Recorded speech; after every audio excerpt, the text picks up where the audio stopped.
treat severe problem behavior. Wayne made some good points. The best points are that we have a lot of work to do. Not just we, my group, your group, his group. We have a lot of work to do, especially to be recognized by people caring about evidence-based practice. I don't doubt that. But you know what? I'm not waiting until I have my 9th study out on this before I'm going to talk to practitioners about what I think they should do to be effective with the problems they're experiencing. Functional analysis has been around 50 years, folks. 50 years. And there's still practitioners that aren't even touching analysis. So I will continue to go out on the road and talk about what I think you should do, because I can defend what I do in my practice to anybody. So, the other disagreement is this, and I'm like Wayne has taken a different turn on this, which I love it, but people still say, and I'm glad Wayne's not saying, the gold standard. Right? We're going to compare functional analysis to a gold standard. When I hear people say the standard analysis is a gold standard, I think, oh my science. Okay? As though a standard analysis can't be wrong. As though a standard analysis cannot implicate one contingency when others are operating. As though a standard analysis is okay even though we know interactions exist. It's not just 2 examples. There's more in Slayton's study that weren't described. There's one in Mushi Kaimagami's study in behavioral interventions. We have 4 more that will publish in a subsequent article. I'm not saying that all behavior is controlled by interactions. I'm just saying they do exist. And they cannot be detected in the standard analysis, okay? But they can be detected in an IISCA, and that's what the advantage, at least for me, okay? We need to be careful that we think that all ways of understanding the variables controlling problem behavior, all ways of doing functional assessment, functional analysis, are merely vagonotic currencies whose value is derived from a gold standard. Oh my science. There is no gold standard. There is simply effective action. Differentiation leads to effective action. I'm going to speak mainly about effective action in my closing minutes. When there are differences between 2 analyses, one is not more right than the other. They are simply capturing different controlling variables. And the question is, which one is going to lead you down the road to effective action? For me, functional analysis is not about identifying the operant class. That has screwed us in the past. For me, functional analysis is about identifying a properly motivating set of conditions to teach life skills that will generalize across context, and I do that. And I do that very well off an IISCA. And if I don't do it off an IISCA, I do it in a prevention curriculum like those described by Kevin Ledzinski. Why do I do an IISCA? This is the main point I'm going to make. I do them because I think interactions do indeed occur, okay? And I think when we get them, they are powerful for our teaching of the skills, especially the delay tolerance. Just as it was a big mistake, that we were very cautious to say behavior is maintained by tangible reinforcement. I'm not sure if I should include tangible reinforcement in my functional analysis. Historically, we were very reluctant to do that. That was a big mistake, because tangible reinforcement controls a lot of behavior. Just as it's a big mistake nowadays to say that multiple control is very rare. That's not true. We just haven't had technology to identify it very well. Just like I don't think it's true to assume that interactions don't occur. I believe many things co-occur in the environment and they feed off each other. Kids just don't escape from things. That's just one preposition. They escape from things to things. Okay? No one escapes and sits there satisfied with the relief that the negative reinforcer is present. They do things. I'm much more likely to watch TV if I have chores to do. Okay? Chores are much more heinous if I can watch Breaking Bad now that I have Netflix. So the question really that Jessica and Amanda was getting at, and Wayne and I are trying to figure out, okay, the question is whether an isolated contingency or a synthesized contingency is better for you as the practitioner. I want to ask you this question. If you're staying here tonight, I'm not, I'm leaving, but if you're staying here tonight, when you get up in the morning, how many of you would go down to Starbucks, get a coffee, and then say, I'd like a cup of flour? Nobody? How about, I'd like a coffee and a little bit of vanilla on the side? Or just some cinnamon, please. Stick of butter, please.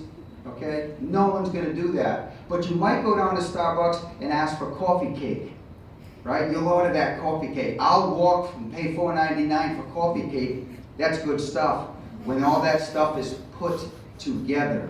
Okay? A synthesis of materials often acts as a reinforcer. Well, I am not going to get my ass out of bed and go ask for a cup of flour. I'm not going to work for flour, but I'm going to work when those things are combined, when they're synthesized. That's the point. The extent to which they're prevalent, we don't know. Wayne's right. The extent to which, though, we can leverage them for powerful treatment effects, we do have data on that. That's in the 2014 study, and that's in the Santiago study published in 2015.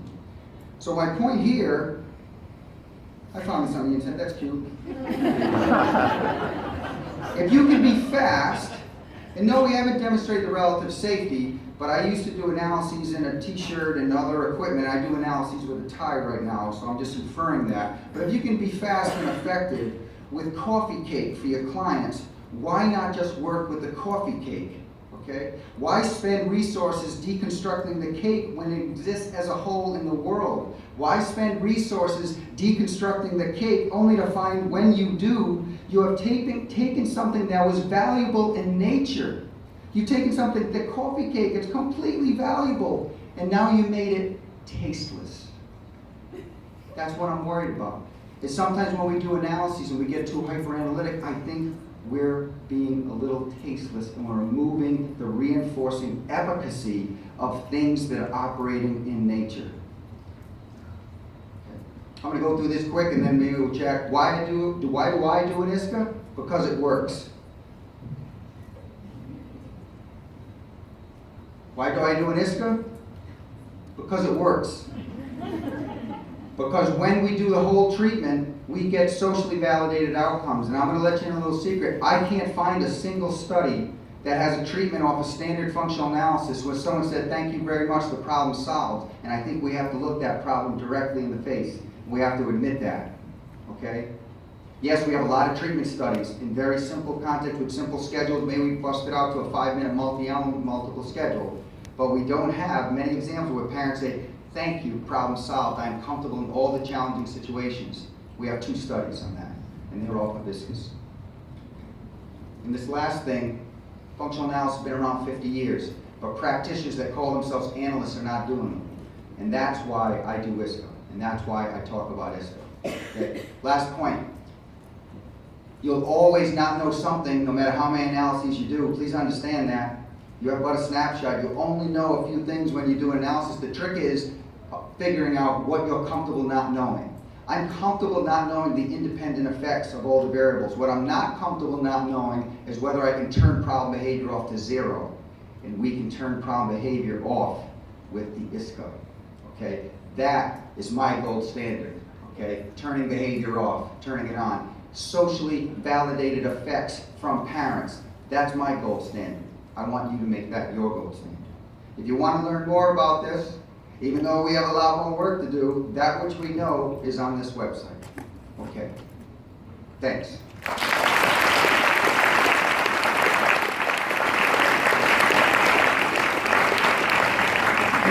Can we have a show of hands of who would like to stay for another 10 minutes or so? Okay. Nobody wants to leave, that's fine. So, okay.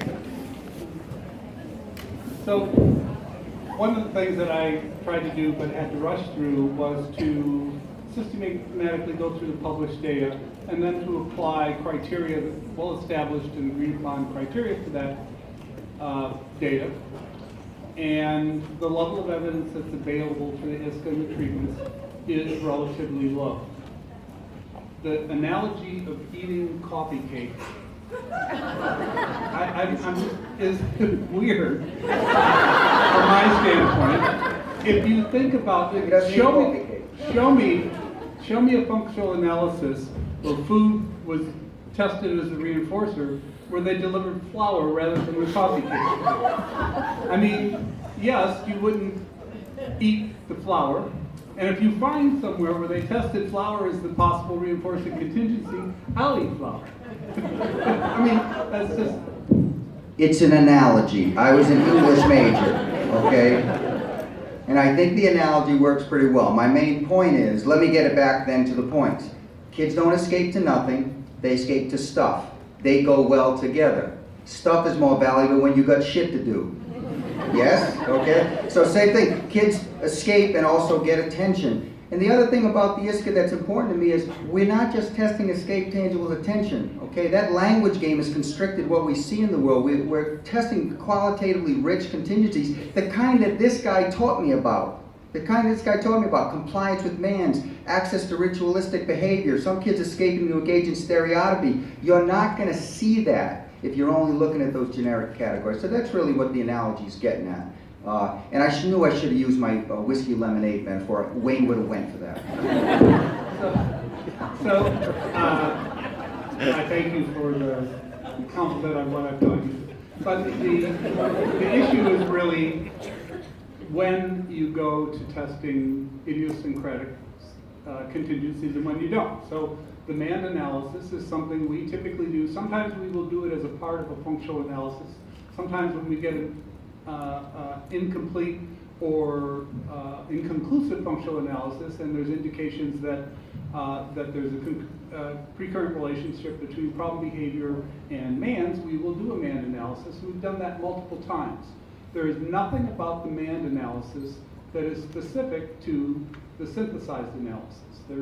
And so the key difference between what I'm talking about and what Greg is talking about is that the typical contingencies occur in the natural environment so often. And if you look at Rachel's, Greg's better half, if you look at her work on what goes on in the natural environment, you see that attention is ubiquitous. And it is very often delivered and has no effect on behavior. Sometimes it functions as reinforcement and sometimes it doesn't. And what I believe Greg is doing is saying is if our interview and our descriptive analysis say that a particular contingency may be occurring in the environment, that we're going to assume that it's operating on behavior and we're going to put it into the synthesized contingency. And my approach is we should test each one of the major contingencies before we go on and see whether or not we need to look at interactions or we need to look for other idiosyncratic contingencies such as the MAN analysis. I think that's a good point, but my counterpoint is this. When I'm suspicious of whether some of that which is synthesized in the contingency is actually relevant and important to control of behavior, I usually figure that out in the treatment analysis. So we teach a generalized MAN, and then we differentiate the MAN. And when we differentiate the MAN, they don't MAN for one of those three reinforcers, then we know. Yes, that might be called affirming the consequent, often known as a slippery slope. However, in the clinic, this makes good sense to get out of Analysisville and get to Treatmentville, okay? The other part that I want to... Go ahead. Yeah. The other part that's really important to me is we have this commitment, it seems, in the field in this particular area where we feel like we have to fail with a standard analysis before we're allowed to do something that we know is probably controlling behavior. And I think we need to have that lose its grip a little bit. The reason being is a lot of times, at least we've experienced now that we're seeing this in nature, when we provide individual contingencies, a lot of times the behavior does not abate in the test condition where we're providing that one reinforcer when it's maintained by multiple reinforcers. And if you are a practitioner working in a school or working with dangerous behavior, that's going to get you into trouble. Now, by contrast, if you synthesize those reinforcers, you are going to be able to turn off behavior quickly. And if one of those reinforcers doesn't matter, you'll figure that out in treatment. That is why I do it the way I do it, despite the precedent for failing multiple times first before we get creative. I just don't think those days need to be in front of us. Yeah, there's nothing about a traditional FA that says you need to fail before you can go on to something else. So if you suspect that a particular group of contingencies interact, you can have that in a standardized functional analysis. And if it supports behavior more consistently or supports a higher level of behavior, that's evidence that there's an interaction effect, and you ought to then use that synthesized contingency in your treatment analysis. Now let me explain what you want to do is to get to treatment as quickly as possible. Then you could do that without ever doing a synthesized analysis. And so if efficiency is goal number one, think about this. We did an analysis with our 2016 data. And we said, what if we had just synthesized attention, tangible items, and escape in every single contingency and paid no attention to what the interview said, paid no attention to what the observation said. We just had all three contingencies in every test condition. We would have produced basically the same results. We would have had one more false positive